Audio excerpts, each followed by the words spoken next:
നമസ്കാരം. BBC ന്യൂസിലേക്ക് സ്വാഗതം. ആദ്യം പ്രധാന വാർത്തകളിലേക്ക്. മുല്ലപ്പെരിയാർ വിഷയത്തിൽ തമിഴ്നാട് സർക്കാർ അനാവശ്യ പ്രകോപനം സൃഷ്ടിക്കുകയാണെന്ന് അഡ്വക്കേറ്റ് ഡീൻ കുര്യാക്കോസ് MP.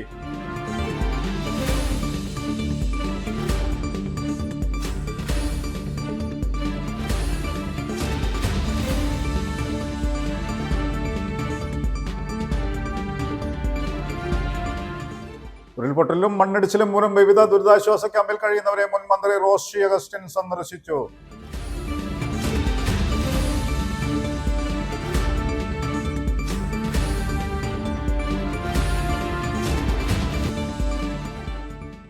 പീരുമേട്ടിൽ പട്ടുമുടി ജനവാസ മേഖലയിൽ കാട്ടാനക്കൂട്ടം. വനംവകുപ്പ് ഉദ്യോഗസ്ഥരും RRT ഉദ്യോഗസ്ഥരും സ്ഥലത്ത് എത്തി.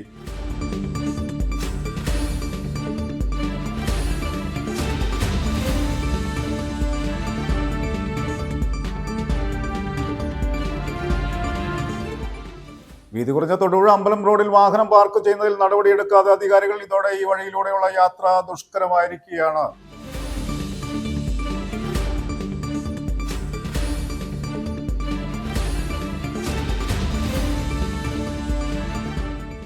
വന്യജീവി സംഘർഷ സാധ്യത വിലയിരുത്തി വനം വകുപ്പ് തയ്യാറാക്കിയ തദ്ദേശ സ്വയംഭരണ സ്ഥാപനങ്ങളുടെ പട്ടിക വിചിത്രവും വിവരക്കേടും ദുരുദ്ദേശപരവുമാണെന്ന് കർഷക സംഘം ജില്ലാ നേതാക്കൾ വാർത്താ സമ്മേളനത്തിൽ ആരോപിച്ചു.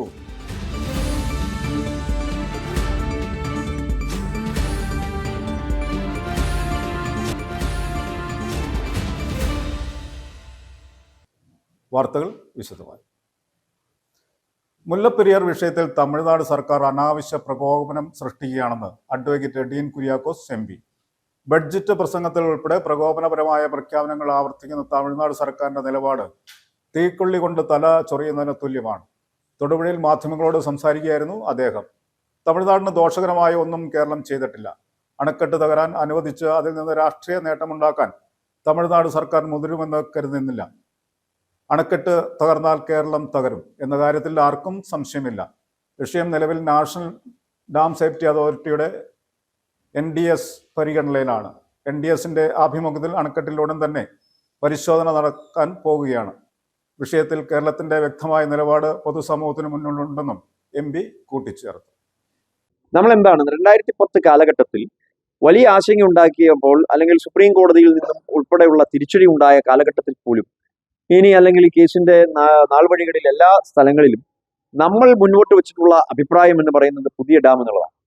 ആ പുതിയ ഡാം എന്നുള്ള ആ ഒരു തലത്തിലേക്ക് കാര്യങ്ങൾ കൊണ്ടുവരാൻ നമുക്ക് അതിനനുസരിച്ചുള്ള വാദമുഖങ്ങളുണ്ട്. എന്തുകൊണ്ടെന്നാൽ വളരെ എക്സ്പെർട്ട് കമ്മിറ്റി റിപ്പോർട്ടുകളുണ്ട്. ഇപ്പോൾ റൂർക്കി IIT-യുടെയും IIT ഡൽഹിയുടെയും അതോടൊപ്പം തന്നെ അതിവിദഗ്ധരായിട്ടുള്ള മറ്റുള്ള ഡാം സുരക്ഷാ ഡാം സുരക്ഷാ മാനദണ്ഡങ്ങളൊക്കെ മനസ്സിലാക്കുന്ന ആളുകളുടെ എല്ലാവരുടെയും അഭിപ്രായങ്ങളുണ്ട്. ന്യൂയോർക്ക് ടൈംസ് പോലും ഒരു കാലഘട്ടത്തിൽ അല്ലെങ്കിൽ കഴിഞ്ഞ നാളുകളിൽ രേഖപ്പെടുത്തിയത് നമ്മൾക്ക് ലോകത്തിലെ ഏറ്റവും വലിയ ഭീഷണിയെ അഭിമുഖീകരിക്കുന്ന ഏറ്റവും പഴക്കം ചെന്ന ഒരു ഡാം എന്നുള്ള നിലയിൽ ഇന്ത്യയിലുള്ള മുല്ലപ്പെരിയാർ ഡാം എന്നാണ് അവർ റിപ്പോർട്ട് ചെയ്തത്. ഇതൊക്കെ വസ്തുതകളായി നമ്മുടെ മുൻപിൽ നിൽക്കുമ്പോൾ സ്വാഭാവികമായും ഈ കാര്യത്തിൽ നമ്മൾ ചെയ്തിട്ടുള്ള കാര്യങ്ങളൊക്കെ ശരി തന്നെയാണ് എന്നുള്ളതാണ് എൻ്റെ അഭിപ്രായം. ഇവിടെ ഈ കാര്യത്തിൽ ഉദാരമായ ഒരു സമീപനം തമിഴ്നാടിന്റെ ഭാഗത്തു നിന്നുണ്ടായി. തമിഴ്നാടിന് ദോഷകരമായ ഒന്നും കേരളം ചെയ്യില്ല. നമ്മുടെ സഹോദരങ്ങളാണ്. നമ്മൾ ഇരട്ടപ്പെട്ട സഹോദരങ്ങളെ പോലെയാണ് കേരളവും തമിഴ്നാടും എല്ലാ കാര്യത്തിലും മുന്നോട്ട് പോയിക്കൊണ്ടിരിക്കുന്നത്. ഒരു തരത്തിലും ഒരു തർക്കത്തിലേക്ക് നമ്മൾ ഈ വിഷയം കൊണ്ടുപോകാൻ ആഗ്രഹിച്ചിട്ടുമില്ല. നമ്മൾ ആവശ്യമായ വെള്ളം കൊടുക്കും, അതിനനുസരിച്ചുള്ള കരാറുണ്ടാക്കും. ഇനി അതല്ലെങ്കിൽ നിലവിലുള്ള കരാറിലാണെങ്കിൽ തന്നെയും ആ വെള്ളം കൊടുക്കുന്നത് നിർബാധം തുടർന്നുകൊണ്ടിരിക്കും. എന്തു തന്നെയാണെങ്കിലും കേരളത്തിന്റെ സുരക്ഷയെ തള്ളിക്കളഞ്ഞുകൊണ്ട് കേരളത്തിലെ ജനങ്ങൾ നശിക്കട്ടെ, ഞങ്ങളുടെ രാഷ്ട്രീയ തീരുമാനങ്ങൾ മാത്രം നടപ്പിലാകട്ടെ എന്നുള്ള ഒരു തീരുമാനത്തേക്ക് തമിഴ്നാട് പോകുമെന്ന് ഞാൻ ഈ ഘട്ടത്തിലും കരുതുന്നില്ല. വളരെ വളരെ ഉദാരമായ ഒരു സമീപനം. ഏതായാലും ഇത് NDSAയുടെ പരിഗണനയിൽ നിൽക്കുന്ന ഒരു വിഷയമായതുകൊണ്ട് സമഗ്ര സുരക്ഷാ പരിശോധന ഉടനെ തന്നെ നടക്കും എന്നുള്ള ആ ഒരു നിലയിലേക്ക് കാര്യങ്ങൾ പോകുന്നു. അപ്പൊ അതിന്റെ നടപടിക്രമങ്ങൾ മുന്നോട്ട് പോകട്ടെ. ഒരു മേഘവിസ്ഫോടനം ഉണ്ടായാൽ, അതിതീവ്ര മഴയുണ്ടായാൽ, പെരിയാറിന്റെ ഇരുകരകളിലും വണ്ടിപ്പെരിയാറിൽ നിന്നും തുടങ്ങിയാൽ ഈ പറയപ്പെടുന്ന അയ്യപ്പൻകോവിൽ, ഉപ്പുതറ ഉൾപ്പെടെയുള്ള കാഞ്ചിയാർ പഞ്ചായത്ത് ഉൾപ്പെടെയുള്ള പ്രദേശങ്ങളിലെ ജനങ്ങൾ അവരനുഭവിക്കുന്ന ബുദ്ധിമുട്ട് നമ്മൾ നേരിട്ട് കണ്ട് മനസ്സിലാക്കിക്കൊണ്ടിരിക്കുകയാണ്. അത്തരമൊരു പശ്ചാത്തലത്തിൽ മുല്ലപ്പെരിയാർ ഡാമിന്റെ ഒരു ഷട്ടർ 1 ഇഞ്ച് പൊക്കിയാൽ, ഒരടി ഉയർത്തി കഴിഞ്ഞാൽ ഉണ്ടാകുന്ന ബുദ്ധിമുട്ട് എല്ലാ വർഷവും നമ്മൾ കണ്ടുകൊണ്ടിരിക്കുകയാണ്. അപ്പൊ എങ്ങനെയെങ്കിലും ഈ പ്രശ്നം ഒഴിവായി പോകണമേ എന്ന് നമ്മൾ വിചാരിച്ചിരിക്കുമ്പോഴാണ് ഇങ്ങനെയുള്ള പ്രസ്താവനകൾ വരുന്നത് എന്നുള്ളത് ജനങ്ങളെ സംബന്ധിച്ചിടത്തോളം വലിയ ആശങ്ക തന്നെയാണ്. 152 അടിയാക്കിയൊക്കെ മുല്ലപ്പെരിയാറിന്റെ നിലവിലുള്ള സ്ഥിതിയിൽ ജലനിരപ്പ് ഉയർത്തി കഴിഞ്ഞാൽ പിന്നെ ഈ നാട് ബാക്കി ഉണ്ടാവില്ല എന്ന് വിവരവും വിദ്യാഭ്യാസമുള്ള എല്ലാ ആളുകൾക്കും. അപ്പൊ അതിനപ്പുറത്ത് ഇങ്ങനെ പ്രകോപനം സൃഷ്ടിക്കുന്നത് ശരിയല്ല എന്നുള്ളത് തന്നെയാണ് എന്റെ സ്റ്റാൻഡ്. അപ്പൊ കേരളത്തിന്റെ സുരക്ഷയെ മുന്നിൽ നിർത്തിക്കൊണ്ട് പുതിയൊരു ഡാം എന്നുള്ള ആ ഒരു തീരുമാനം നടപ്പിലാക്കിയെടുക്കുന്നതിന് വേണ്ടി കേരളത്തിന്റെ നിലപാടുമായി നമ്മൾ മുൻപോട്ട് പോയിക്കൊണ്ടിരിക്കുകയാണ്. പക്ഷേ യാതൊരു പ്രകോപനവുമില്ലാതെ പുതിയ ഗവൺമെന്റ് തമിഴ്നാട്ടിൽ അധികാരത്തിൽ വന്നതിന് ശേഷം ആദ്യത്തെ നയപ്രഖ്യാപന പ്രസംഗത്തിലും അവർ സൂചിപ്പിച്ചു പുതിയ ഡാം മുല്ലപ്പെരിയാറിൽ അനുവദിക്കില്ല. പക്ഷേ അതിനും അപ്പുറത്തേക്ക് കടന്നുകൊണ്ട് ഇപ്പോൾ നിലവിലുള്ള ജലനിരപ്പ് സുപ്രീം കോടതി അംഗീകരിച്ചതായിട്ടുള്ള ജലനിരപ്പ് 152 അടിയിലേക്ക് ഉയർത്തും എന്നുള്ള വളരെ പ്രകോപനപരമായിട്ടുള്ള ഒരു സ്റ്റേറ്റ്മെന്റാണ് നയപ്രഖ്യാപന പ്രസംഗത്തിൽ വന്നത്. അപ്പോൾ ആ ഘട്ടത്തിൽ നമ്മൾ പ്രതിഷേധിച്ചു. സ്വാഭാവികമായിട്ടും അത് പുതിയ ഗവൺമെന്റ് അങ്ങനെ ഒരു നിലപാട് പറഞ്ഞത് അതിൻ്റെതായ നിലയിൽ നമ്മൾ നമ്മൾ പ്രതിഷേധം രേഖപ്പെടുത്തി. പക്ഷെ ഇനി അത് ആവർത്തിക്കാൻ പാടില്ലാത്തതാണ് എന്നുള്ള നിലയിൽ തന്നെ കാര്യങ്ങൾ മുന്നോട്ട് പോയി. പക്ഷെ ഇപ്പോൾ ബഡ്ജറ്റ് പ്രസംഗത്തിലും 152 അടിയാക്കി മുല്ലപ്പെരിയാറിന്റെ ജലനിരപ്പ് ഉയർത്തും എന്ന് പറയുന്നത് അത് ഞാൻ ഒരിക്കൽ കൂടി ആവർത്തിക്കുന്നു, അനുചിതവും അനൗചിത്യവുമാണ്. അത് തീക്കൊള്ളി കൊണ്ട് തലചൊറിയുന്നതിന് തുല്യമാണ്. സംസ്ഥാന ഗവൺമെന്റ് വളരെ അവധാനതയോടുകൂടി തന്നെയാണ് ഈ വിഷയത്തെ പ്രതികരിച്ചിട്ടുള്ളത്. നമ്മളിപ്പോൾ രാജ്യത്ത് നിലനിൽക്കുന്ന ഒരു നിയമത്തിന്റെ മുൻപിലാണ്.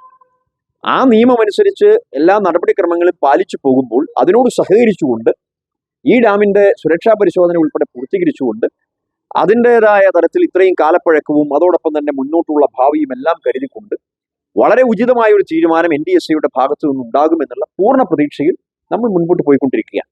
തമിഴ്നാടിനും അത് മാത്രമേ മാറുകയുള്ളൂ. അതാണ് നിയമം. ഉരുൾപൊട്ടലിലും മണ്ണിടിച്ചിലും മൂലം വിവിധ ദുരിതാശ്വാസ ക്യാമ്പിൽ കഴിയുന്നവരെ മുൻ മന്ത്രി റോഷി അഗസ്റ്റിൻ സന്ദർശിച്ചു. Kudayathoor government new LP school, Kaipa government LP school, Moolamattom IHEP UP school, Puthedu CMS UP school എന്നിവിടങ്ങളിലെ ക്യാമ്പുകളിൽ കഴിയുന്നവരെ നേരിൽ കണ്ട് സംസാരിച്ചു. മണ്ണിടിച്ചിലുണ്ടായ സ്ഥലങ്ങൾ സന്ദർശിക്കുന്നതിനിടെ വീണ് പരിക്കേറ്റ് വീട്ടിൽ വിശ്രമത്തിൽ കഴിയുന്ന പുത്തേട് സെന്റ് ലൂക്സ് CSI പള്ളി വികാരി ഫാദർ ജോൺ ദൂരെ രാജിനെയും അദ്ദേഹം വീട്ടിൽ എത്തി സന്ദർശിച്ചു. കൂടാതെ കുടയത്തൂർ ഉരുൾപൊട്ടലിൽ കാലിൽ പരിക്കേറ്റ് ആശുപത്രിയിൽ നിന്ന് വീട്ടിൽ എത്തിയ രതീഷിനെയും വീട്ടിലെത്തി സന്ദർശിച്ചു. പീരുമേട്ടിൽ പട്ടുമുടി ജനവാസ മേഖലയിൽ കാട്ടാനക്കൂട്ടം. വനം വകുപ്പ് ഉദ്യോഗസ്ഥരും RRT ഉദ്യോഗസ്ഥരും സ്ഥലത്തെത്തി തേയിലത്തോട്ടത്തിൽ ജോലിക്കെത്തിയ തൊഴിലാളികളാണ് കാട്ടാനകളെ ആദ്യം കാണുന്നത്. കഴിഞ്ഞ കുറച്ചു കാലങ്ങളായി ഈ പ്രദേശത്ത് കാട്ടാനയുടെ ശല്യം അതിരൂക്ഷമായി തുടർന്നു വരികയാണ്.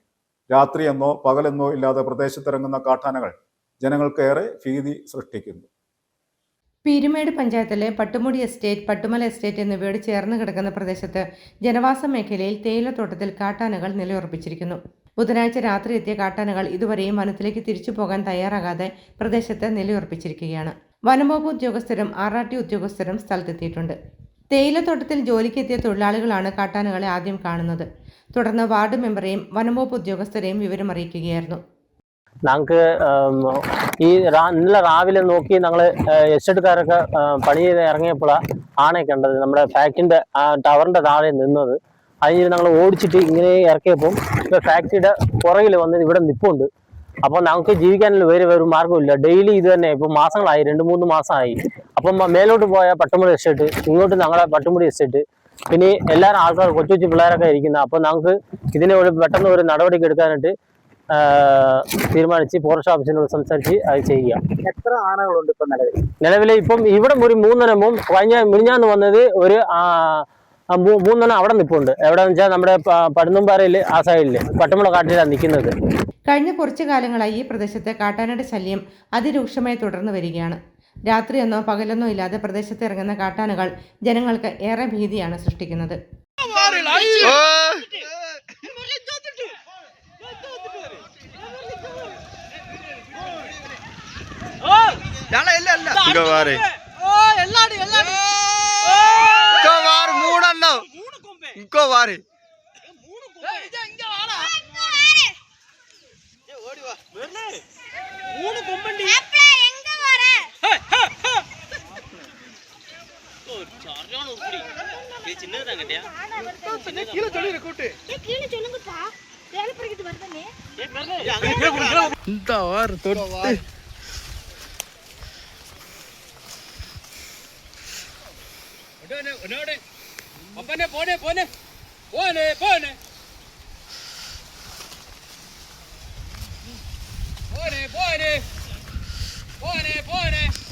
കഴിഞ്ഞ കുറച്ചു വർഷങ്ങളായി പ്രദേശത്ത് ആനയുടെ ശല്യം തുടരുകയാണെന്നും ഇതിന് ശാശ്വതമായ പരിഹാരം കാണേണ്ടതുണ്ടെന്നും ഇതിന്റെ ഭാഗമായി റേഞ്ച് ഓഫീസറുടെ നേതൃത്വത്തിൽ അടിയന്തര യോഗം പഞ്ചായത്തിൽ വിളിച്ചു ചേർക്കുമെന്നും പീരുമേട് ഗ്രാമപഞ്ചായത്ത് പ്രസിഡന്റ് ശാന്തി രമേശ് പറഞ്ഞു.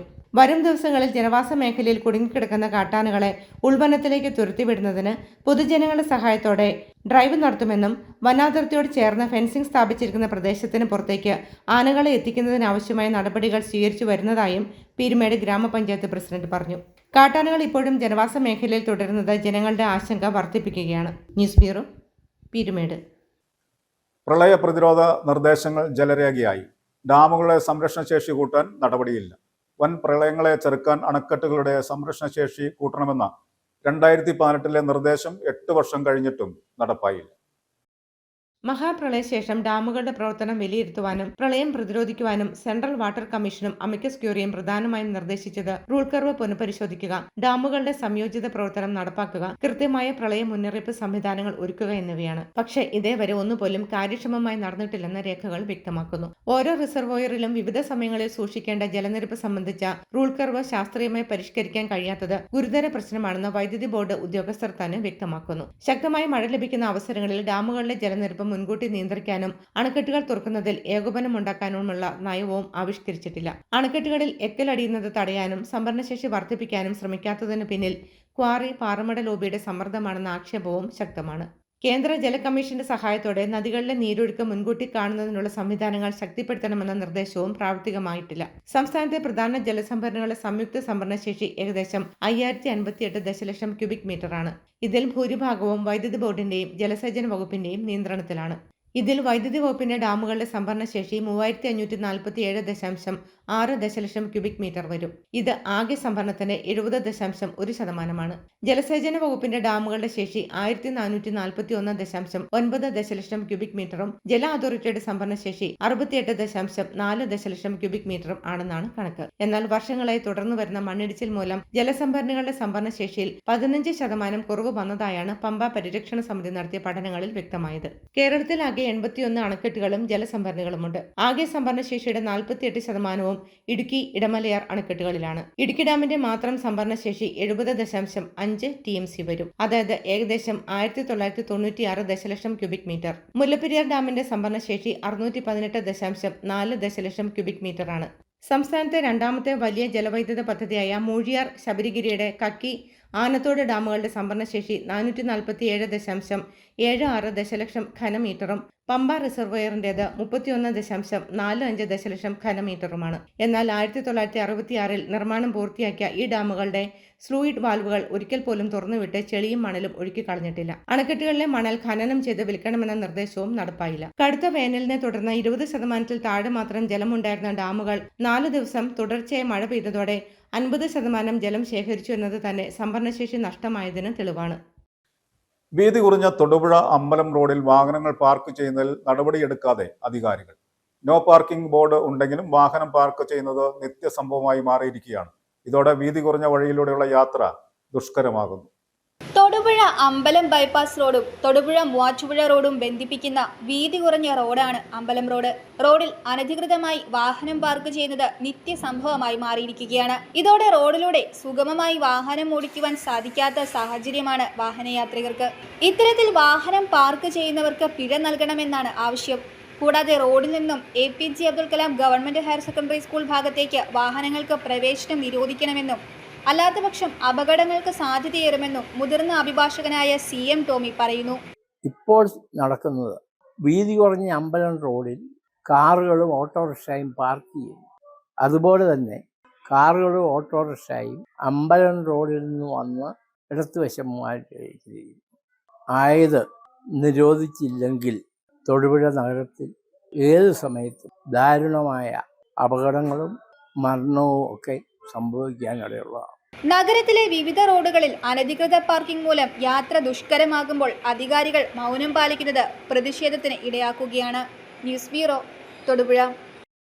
ശക്തമായ മഴയെ തുടർന്ന് കാഞ്ചിയാർ ലബ്ബക്കടയിൽ വ്യാപാര സ്ഥാപനങ്ങളുടെ മേൽക്കൂര തകർന്ന് അപകടം.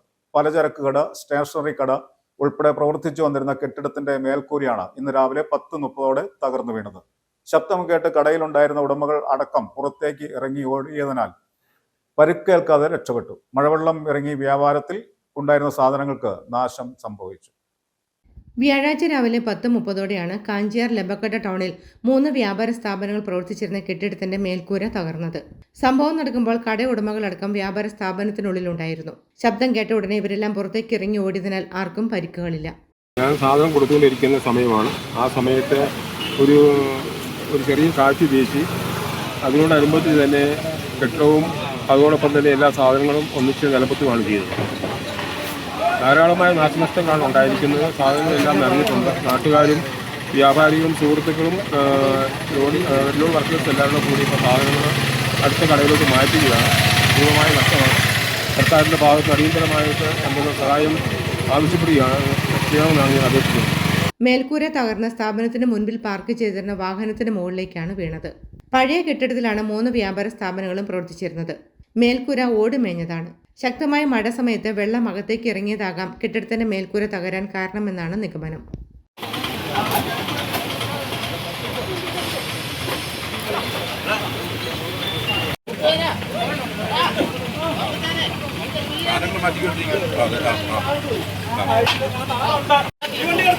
വേണോ?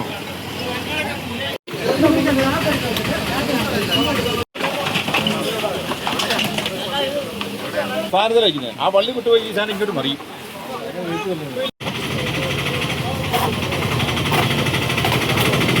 നാട്ടുകാരുടെയും കട ഉടമകളുടെയും നേതൃത്വത്തിൽ വ്യാപാര സ്ഥാപനത്തിനുള്ളിലുള്ള സാധനങ്ങൾ മറ്റൊരു സ്ഥലത്തേക്ക് മാറ്റി. കുറച്ച് സാധനങ്ങൾ മഴവെള്ളം ഇറങ്ങി നശിച്ചിട്ടുണ്ട്. KCB അധികൃതരുടെ നേതൃത്വത്തിൽ സ്ഥാപനത്തിനുള്ളിലെ വൈദ്യുത കണക്ഷൻ അടക്കം വിച്ഛേദിച്ച് സുരക്ഷിതമാക്കി. News bureau, Idukki. വന്യജീവി സംഘർഷ സാധ്യത വിലയിരുത്തി വനം വകുപ്പ് തയ്യാറാക്കിയ തദ്ദേശ സ്വയംഭരണ സ്ഥാപനങ്ങളുടെ പട്ടിക വിചിത്രവും വിവരക്കേടും ദുരുദ്ദേശപരമാണെന്ന് കർഷക സംഘം ജില്ലാ secretary Romeo Sebastian. President NV baby എന്നിവർ ചെറുതോണിയിൽ ചേർന്ന വാർത്താ സമ്മേളനത്തിൽ പറഞ്ഞു. ഇടുക്കി ജില്ലയിലെ 40 പഞ്ചായത്തുകളെയാണ് മനുഷ്യ വന്യജീവി സംഘർഷ സാധ്യതാ പട്ടികയിൽ ഉൾപ്പെടുത്തിയിട്ടുള്ളത്. സംസ്ഥാനത്തെ 273 പഞ്ചായത്തുകൾ ഉൾപ്പെടുത്തിയിട്ടുണ്ട്. ഇടുക്കി ജില്ലയെക്കുറിച്ച് സാമാന്യ വിവരം പോലും ഇല്ലാത്ത വനം വകുപ്പ് ഉദ്യോഗസ്ഥർ എവിടെയോ ഇരുന്ന് തയ്യാറാക്കി നൽകിയ വിചിത്രമായ പട്ടികയ്ക്ക് വനം വകുപ്പ് മന്ത്രിയും സർക്കാരും അംഗീകാരം നൽകുന്നത് അംഗീകരിക്കാൻ കഴിയില്ലെന്നും അവർ പറഞ്ഞു. ഏറ്റവും കൂടുതൽ സംഘർഷ സാധ്യതയുള്ളതും കൂടുതലുള്ളതും ഇടത്തരമുള്ളതും എന്നിങ്ങനെ 3 തരത്തിലാണ് പഞ്ചായത്തുകളുടെ ലിസ്റ്റ് തയ്യാറാക്കിയിരിക്കുന്നത്. കാട്ടാന ആക്രമണത്തിൽ 2 മരണങ്ങളുണ്ടായ പെരുവന്താനം പഞ്ചായത്തും വനത്തിനുള്ളിൽ സ്ഥിതി ചെയ്യുന്ന ഇടമലക്കുടി പഞ്ചായത്തും ഒരു ലിസ്റ്റിലും ഉൾപ്പെട്ടിട്ടില്ല. ദൈനംദിനം വന്യജീവി സംഘർഷം നിലനിൽക്കുകയും നിരന്തരമായി ആളുകൾ കൊല്ലപ്പെടുകയും ചെയ്യുന്ന ചിന്നക്കനാൽ, ശാന്തൻപാറ, ഉടുമ്പൻചോല, മൂന്നാർ, ദേവികുളം, കാന്തല്ലൂർ, മറയൂർ പഞ്ചായത്തുകളെ ഏറ്റവും കൂടുതൽ സംഘർഷ സാധ്യതയുള്ള പഞ്ചായത്തുകളായി ഉൾപ്പെടുത്താതെ സംഘർഷ സാധ്യത താരതമ്യേന കുറഞ്ഞ ഇടത്തരം പട്ടികയിലാണ് ഉൾപ്പെടുത്തിയത് എന്നത് അത്യന്തം കുറ്റകരമായ അനാസ്ഥയാണ്. വന്യജീവി സംഘർഷം ഏറ്റവും കൂടുതലുള്ള പഞ്ചായത്തുകളിൽ മാങ്കുളം മാത്രമാണ് ഇപ്പോൾ ഉൾപ്പെടുത്തിയിട്ടുള്ളത്. കാട്ടാന ആക്രമണം നിരന്തരം നേരിടുന്ന പഞ്ചായത്തുകളെ പട്ടികയിൽ നിന്നും ഒഴിവാക്കിയത് എന്തിന്റെ അടിസ്ഥാനത്തിലാണെന്ന് സർക്കാർ വ്യക്തമാക്കണം. വന്യജീവി ആക്രമണം ഉണ്ടാകാത്ത 18 പഞ്ചായത്തുകൾ ലിസ്റ്റിൽ ഉൾപ്പെട്ടിട്ടുമുണ്ട്. ഇടുക്കി ജില്ലയിലെ 40 പഞ്ചായത്തുകളെ വന്യജീവി സംഘർഷ സാധ്യതയുള്ള പട്ടികയിൽ ഉൾപ്പെടുത്തിയിരിക്കുകയാണ്. ഏറ്റവും സംഘർഷം കൂടുതലുള്ള, അതുപോലെ ഇടത്തരം സംഘർഷമുള്ള, വന്യജീവി ശല്യമുള്ള പ്രദേശം, മീഡിയ ശല്യമുള്ള പ്രദേശം, ഇങ്ങനെ 3ആയിട്ട് ആ ലിസ്റ്റ് തിരിച്ചിരിക്കുകയാണ്. ആ ലിസ്റ്റിൽ അതിന്റെ 1-ാം പട്ടികയിൽ ഉൾപ്പെട്ട് കാണുന്നത് മാങ്കുളം മാത്രമാണ്. എന്നാൽ കൂടുതൽ ആളുകൾ മാങ്കുളം പോലെ തന്നെ മരണപ്പെട്ടിട്ടുള്ള പല പഞ്ചായത്തിലും, ചിന്നക്കനാൽ, അതുപോലെ പെരുവന്താനം പഞ്ചായത്തിൽ 2 പേരാണ് ആനയുടെ ആക്രമണത്തിൽ കൊല്ലപ്പെട്ടത്. പെരുവന്താനം പഞ്ചായത്തിന്റെ ലിസ്റ്റ് ഈ 40 പഞ്ചായത്തിൽ ഒരിടത്തു പോലും. കാടിനകത്തുള്ള എടമലക്കുടിയുടെ പേര് ഈ ലിസ്റ്റിൽ ഒരിടത്തുമില്ല. അതുപോലെ ഏറ്റവും കൂടുതൽ വന്യജീവി ശല്യം ഉള്ള പല പ്രദേശങ്ങളും ചിന്നക്കനാൽ, ശാന്തംപാറ, മൂന്നാർ, ദേവികുളം, കാന്തല്ലൂര്, മറയൂര് തുടങ്ങിയിട്ടുള്ള മരണം ഉൾപ്പെടെ സംഭവിച്ചിട്ടുള്ള പഞ്ചായത്തുകൾ ഏറ്റവും സംഘർഷ സാധ്യത കുറഞ്ഞ പ്രദേശങ്ങളുടെ പട്ടികയിലാണ് അവിടെ ഉൾപ്പെടുത്തിയിട്ടുള്ളത്. യാതൊരു വന്യജീവി പ്രശ്നങ്ങളും ഉണ്ടാവാത്ത 18 പഞ്ചായത്തുകൾ ഈ ലിസ്റ്റിൽ ഉൾപ്പെടുത്തിയിരിക്കുകയാണ്. എന്തിനാണ് ഇങ്ങനെ ഒരു ലിസ്റ്റ് ഉണ്ടാക്കിയതെന്ന് ഈ പ്രദേശവുമായിട്ട് എന്തെങ്കിലും ഒരു ബന്ധമുള്ള ഏതൊരാൾക്ക് സംശയം തോന്നിക്കും. വന്യജീവി സംഘർഷം നിലനിൽക്കണമെന്ന് വിചാരിക്കുന്ന വനംവകുപ്പിലെ ഉദ്യോഗസ്ഥ ദുഷ്പ്രഭുത്വം തയ്യാറാക്കുന്ന നെറികെട്ട ഇത്തരം ലിസ്റ്റുകൾ പരിശോധനയ്ക്ക് പോലും വിധേയമാക്കാതെ മന്ത്രി അംഗീകാരം നൽകുന്നത് കർഷക ജനതയോടുള്ള വെല്ലുവിളിയാണ്. അതുപോലെ തന്നെ വനാതിർത്തി പങ്കിടാത്തതും വന്യജീവി സംഘർഷം ഇല്ലാത്തതുമായ പഞ്ചായത്തുകളെ പട്ടികയിൽ ഉൾപ്പെടുത്തിയത് ദുർദ്ദേശപരമാണ്. ഇടുക്കി ജില്ലയിലെ ജനജീവിതം ദുരിതപൂർണ്ണമാണെന്ന് വരുത്തി തീർക്കാനാണ് വന്യജീവി സംഘർഷം ഇല്ലാത്ത പഞ്ചായത്തുകളെ പോലും സംഘർഷ സാധ്യതയുള്ള പഞ്ചായത്തുകളുടെ ലിസ്റ്റിൽ ഉൾപ്പെടുത്തിയത്. വസ്തുതയ്ക്ക് നിരക്കാത്ത ലിസ്റ്റുകൾ പ്രസിദ്ധീകരിച്ച് ജനതയെ കുടിയിറക്കി വിടാനുള്ള ആസൂത്രിത നീക്കത്തിന്റെ ഭാഗമാണിതെന്ന് കരുതേണ്ടി വരും. UDF സർക്കാർ വന്നതോടുകൂടി വനം വകുപ്പ് ജില്ലയിലാകെ അഴിഞ്ഞാടുകയാണ്. ജില്ല മുഴുവൻ വനവൽക്കരണം കൊണ്ടുവരിക എന്ന ഗൂഢലക്ഷ്യത്തിൽ നിന്നുകൊണ്ടാണ് വനം വകുപ്പ് പ്രവർത്തിച്ചുകൊണ്ടിരിക്കുന്നത്. ഏലപ്പാറയിലും വാഗമണിലും കഞ്ഞിക്കുഴിയിലും റവന്യൂ ഭൂമി കയ്യേറുന്ന വനം വകുപ്പിന് ഒത്താശ ചെയ്യുകയാണ് UDF സർക്കാർ. ഇത്തരം കർഷക ദ്രോഹ നീക്കത്തിനെതിരെ കർഷക സംഘം നേതൃത്വത്തിൽ ഓഗസ്റ്റ് 11 വന്യജീവി സംഘർഷം ഇല്ലാത്തതും ലിസ്റ്റിൽ ഉൾപ്പെടുത്തിയിട്ടുള്ളതുമായ 18 പഞ്ചായത്തുകളിൽ സായാഹ്ന ധർണ സംഘടിപ്പിക്കും. കട്ടപ്പന മുനിസിപ്പാലിറ്റി, അയ്യപ്പൻകോവിൽ, ഏലപ്പാറ, ഇരട്ടിയാർ, കാമാക്ഷി, കരിമണ്ണൂർ, കരുണാപുരം, കോടിക്കുളം, കൊക്കയാർ, കൊന്നത്തടി, നെടുങ്കണ്ടം, പാമ്പാടുംപാറ, രാജാക്കാട്, സേനാപതി, വണ്ടൻമേട്, വാഴത്തോപ്പ്, വാത്തിക്കുടി, വെള്ളിയാമറ്റം എന്നീ പഞ്ചായത്തുകളിലാണ് സമരപരിപാടി നടത്തുന്നത്. കർഷക സംഘം നേതാക്കളായ MM മണി XMLA രാജാക്കാടും, CV വർഗീസ് തങ്കമണിയിലും, NV ബേബി കൊന്നത്തടിയിലും, റോമിയോ സെബാസ്റ്റ്യൻ മുരിക്കാശ്ശേരിയിലും സമരം ഉദ്ഘാടനം ചെയ്യും. മറ്റ് കേന്ദ്രങ്ങളിൽ വിവിധ വർഗ ബഹുജന സംഘടനാ നേതാക്കൾ സമരപരിപാടി ഉദ്ഘാടനം ചെയ്യും. വനം വകുപ്പിന്റെ ജനദ്രോഹ നടപടികൾ വീണ്ടും തുടർന്നാൽ ജനങ്ങളെ അണിനിർത്തി 2013 സമാനമായ പ്രക്ഷോഭങ്ങൾക്ക് കർഷക സംഘം നേതൃത്വം നൽകുമെന്ന് ജില്ലാ നേതാക്കൾ പറഞ്ഞു. News bureau, Idukki. പശ്ചിമഘട്ടത്തിലെ വനമേഖലയിൽ കാണുന്ന മൂട്ടിൽപ്പഴം വീട്ടിൽ വിളയിച്ച് വാഴക്കുളം ആവോലി സ്വദേശി PJ മാത്യു. മണ്ണിന് തൊട്ടുമുകളിൽ മുതൽ മരത്തിന്റെ ശീരങ്ങൾ മുഴുവൻ പഴങ്ങൾ ഉണ്ടാകും എന്നതിനാലാണ് ഇതിന് മൂട്ടിൽപ്പഴം എന്ന നിലയിൽ പേര് വന്നത്. മരം നിറയെ ചുമന്ന ബൾബ് പോലെ തെളിഞ്ഞു നിൽക്കുന്ന മൂട്ടിലെ പഴം കാണാൻ ഏറെ കൗതുകമായതിനാൽ മാത്യുവിന്റെ കൃഷിയിടത്തിലേക്ക് സന്ദർശകരും ഏറെ എത്തുന്നുണ്ട്. മൂട്ടിപ്പുളി, കാട്ടുനെല്ലി എന്നൊക്കെ പ്രാദേശികമായി പല പേരുകളിൽ അറിയപ്പെടുന്ന ഈ പഴത്തിന് പുളിയും മധുരവും ചവർപ്പും കൂടിയ രുചിയാണ്. അധികം കട്ടിയില്ലാത്ത പുറന്തോട് നീക്കം ചെയ്ത് ഉള്ളിലെ മാംസള ഭാഗമാണ് കഴിക്കേണ്ടത്. 2-3 കായകളുടെ ആവരണമായാണ് ഭക്ഷ്യയോഗ്യമായ മാംസള ഭാഗമുള്ളത്. വൈറ്റമിൻ സിയുടെ കലവറിയായ ഇവ ശരീരോഷ്മാവ് കുറയ്ക്കുകയും ദഹനം ത്വരിതപ്പെടുത്തുകയും രക്തശുദ്ധീകരണം നടത്തുകയും ചെയ്യും. ജൂൺ മുതൽ സെപ്റ്റംബർ വരെയാണ് പഴക്കാലം. 5 വർഷമാകുമ്പോഴത്തേക്കും കായ്ക്കും. ഇത് പിന്നെ കാച്ചാലും ആൺമരം ഇല്ലാത്തോണ്ട്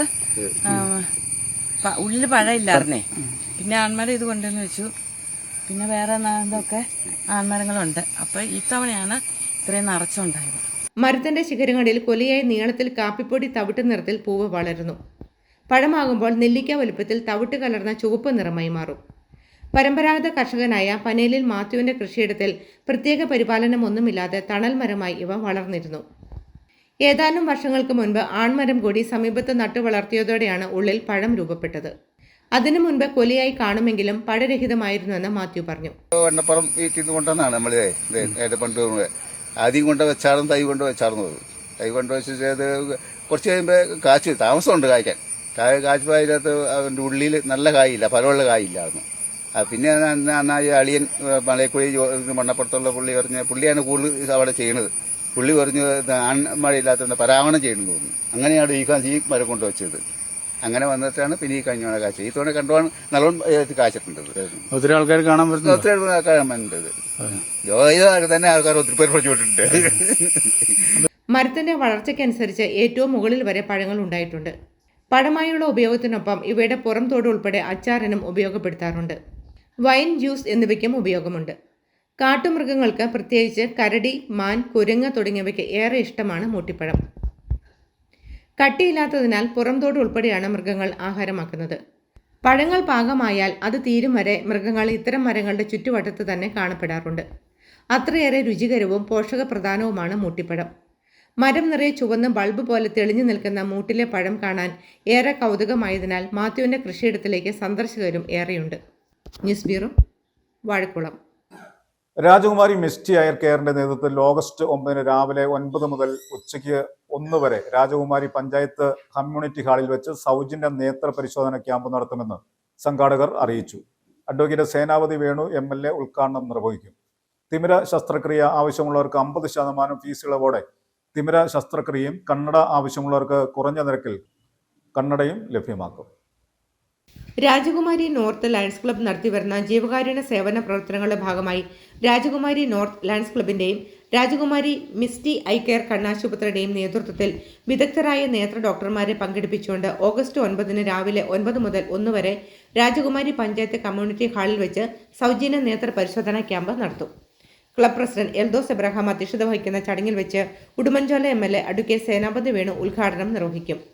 ക്യാമ്പിൽ പങ്കെടുത്ത തിമിര ശസ്ത്രക്രിയ ആവശ്യമുള്ളവർക്ക് 50% ഡിസ്കൗണ്ട് റേറ്റിൽ തിമിര ശസ്ത്രക്രിയയും കണ്ണട ആവശ്യമുള്ളവർക്ക് ഡിസ്കൗണ്ട് റേറ്റിൽ കണ്ണടയും ലഭിക്കും. ലയൺസ് ക്ലബ്ബ് ഓഫ് രാജകുമാരി നോർത്തിൻ്റെയും മിസ്റ്റി ഐ കെയർ രാജകുമാരിയുടെ സംയുക്ത ആഭിമുഖ്യത്തിൽ സൗജന്യ നേത്ര പരിശോധനാ ക്യാമ്പ് ഈ വരുന്ന ഞായറാഴ്ച 9-ാം തീയതി രാവിലെ 9 മണിക്ക് ബഹുമാനപ്പെട്ട ഉടുമ്പൻചോല MLA ശ്രീ സേനാപതി വേണു ഉദ്ഘാടനം ചെയ്യുന്നതായിരിക്കും. ഈ സൗജന്യ ക്യാമ്പിലേക്ക് എല്ലാവരെയും ക്ഷണിച്ചുകൊള്ളുന്നു. അതുപോലെ തന്നെ രാജകുമാരി മിസ്റ്റി ഐ കെയർ ആശുപത്രിയിൽ നിന്നും ക്യാമ്പിൽ പരിശോധിക്കുന്ന രോഗികൾക്ക് 50% ഡിസ്കൗണ്ടിൽ തിമിര ശസ്ത്രക്രിയയ്ക്കും കണ്ണട ആവശ്യമുള്ളവർക്ക് ഡിസ്കൗണ്ട് റേറ്റിലും നൽകുന്നതായിരിക്കും. Club secretary VR Sunil, treasurer PG Rajesh എന്നിവർ നേതൃത്വം നൽകും. കൂടുതൽ വിവരങ്ങൾക്ക് 9446415389 അല്ലെങ്കിൽ 9446732635 എന്നീ നമ്പറുകളിൽ ബന്ധപ്പെടണം. News bureau, Rajakkad.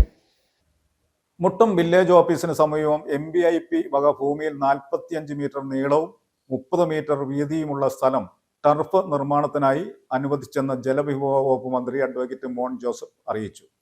സ്ഥലത്തിന്റെ ഉടമസ്ഥ അവകാശം ജലവിഭവ വകുപ്പിൽ നിലനിർത്തി മുട്ടം ഗ്രാമപഞ്ചായത്തിന് ഉപയോഗ അനുമതി നൽകി ഉത്തരവ് പുറപ്പെടുവിച്ചു. ടർഫ് നിർമ്മിക്കുന്നതിന് MBIP സ്ഥലത്തിന്റെ ഉപയോഗ അനുമതി ആവശ്യപ്പെട്ട് തൊടുപുഴ MLAയും നിയമസഭാ ചീഫ് വിപ്പുമായ അബു ജോസഫ് ജോൺ മന്ത്രിയുമായി ചർച്ച നടത്തിയിരുന്നു. ടർഫിന്റെ നിർമ്മാണം ഡാമിന്റെ സംരക്ഷണ ശേഷിയെ ബാധിക്കുന്നില്ലാത്തതിനാൽ സ്ഥലത്തിന്റെ ഉടമസ്ഥ അവകാശം ജലവിഭവ വകുപ്പിൽ നിലനിർത്തിക്കൊണ്ട് ഡിപ്പാർട്ട്മെന്റിന്റെ നിലവിലുള്ള നിയമങ്ങൾക്കും വ്യവസ്ഥകൾക്കും വിധേയമായിട്ടാണ് സ്ഥലത്തിന് ഉപയോഗ അനുമതി നൽകിയിട്ടുള്ളതെന്നും അദ്ദേഹം പറഞ്ഞു. മുല്ലപ്പെരിയാർ ഡാമിൽ ജലനിരപ്പ് വർദ്ധിക്കുമെന്ന തമിഴ്നാട് സർക്കാരിന്റെ ബഡ്ജറ്റിലെ പ്രഖ്യാപനത്തിനെതിരെ കേരളം ശക്തമായ നിലപാട് സ്വീകരിക്കണമെന്ന് CPI ജില്ലാ സെക്രട്ടറി K സലീംകുമാർ ആവശ്യപ്പെട്ടു. മുല്ലപ്പെരിയാർ അണക്കെട്ടിലെ ജലനിരപ്പ് ഉയർത്താൻ ശ്രമിക്കുമെന്നാണ് തമിഴ്നാട് ബഡ്ജറ്റിലെ ഏകപക്ഷീയ പ്രഖ്യാപനമെന്ന് അദ്ദേഹം ചൂണ്ടിക്കാണിച്ചു. ജലനിരപ്പ് ഉയർത്തണമെന്ന തമിഴ്നാടിന്റെ ആവശ്യം കേരളത്തിന്റെ സുരക്ഷയുമായി ബന്ധപ്പെട്ട് ഒരിക്കലും അംഗീകരിക്കാനാകില്ലെന്ന് അദ്ദേഹം പറഞ്ഞു. കേരളത്തിന്റെ ആശങ്ക പരിഗണിച്ച് ജലനിരപ്പ് 136 അടി എന്ന നിലപാടിൽ നിന്നും മാറ്റം പാടില്ലെന്നും തമിഴ്നാടിന്റെ പ്രഖ്യാപനത്തിനെതിരെ ഉടൻ തന്നെ കോടതി നടപടികളിലേക്ക് നീങ്ങുമെന്നും അദ്ദേഹം പറഞ്ഞു. പ്രളയത്തെ തുടർന്ന് ദുരിതാശ്വാസ ക്യാമ്പുകളിൽ കഴിയുന്നവർക്ക് മാർസ്ലീവ മെഡിസിറ്റിയുടെ നേതൃത്വത്തിൽ ആരോഗ്യ പരിശോധനകളും മരുന്ന് വിതരണവും നടന്നു.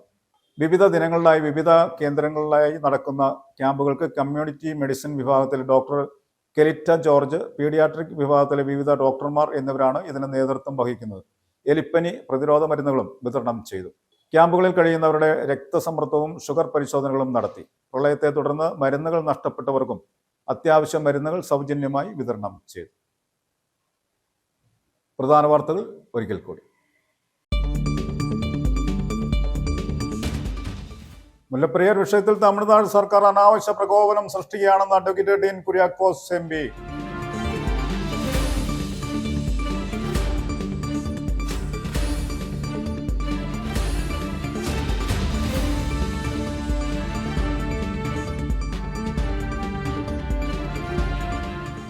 ഉരുൾപൊട്ടലിലും മണ്ണിടിച്ചിലും മൂലം വിവിധ ദുരിതാശ്വാസ ക്യാമ്പിൽ കഴിയുന്നവരെ മുൻ മന്ത്രി റോഷി അഗസ്റ്റിൻ സന്ദർശിച്ചു.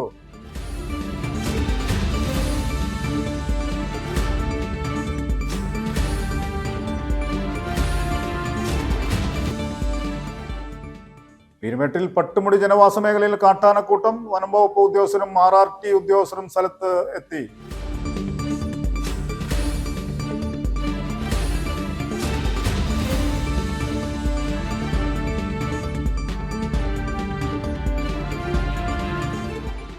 വീതി കുറഞ്ഞ തൊടുപുഴ അമ്പലം റോഡിൽ വാഹനം പാർക്ക് ചെയ്യുന്നതിൽ നടപടിയെടുക്കാതെ അധികാരികൾ. ഇതോടെ ഈ വഴിയിലൂടെയുള്ള യാത്ര ദുഷ്കരമായിരിക്കുകയാണ്.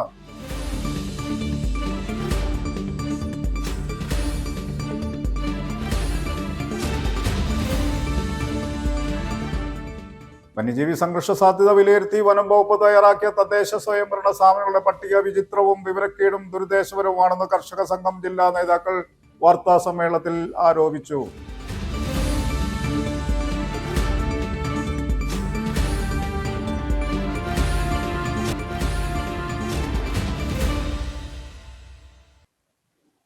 ഇതോടെ ഈ വാർത്താ ബുള്ളറ്റിൻ സമാപിക്കുന്നു. നമസ്കാരം.